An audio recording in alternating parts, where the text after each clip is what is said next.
Qaranglar, bitta islomiy savol beraman, ilmingizni sinab ko'rasiz. Xo'pmi? Agar javobini topa olmasangiz, videoni ko'proq odam ko'rishiga hissa qo'shasiz. Sharti shu. Savolni eshiting.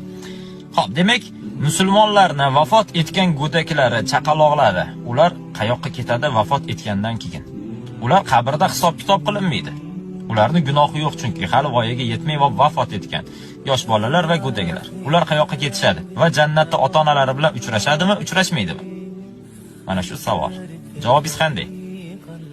Demak, javobini topa olmagan bo'lsangiz, eshitib turing. Musulmonlarning vafot etgan go'daklari jannat tog'larida yashaydilar. To ular qiyomat kuni ota-onalari bilan uchrashmagunga qadar Ibrohim alayhissalom va ayollari Sora onamizning qaramog'ida bo'ladilar. Qaranglar, mashalloh, demak ota-onalari bilan albatta ko'rishadi ular jannatda. Ungacha esa jannatda Ibrohim alayhissalom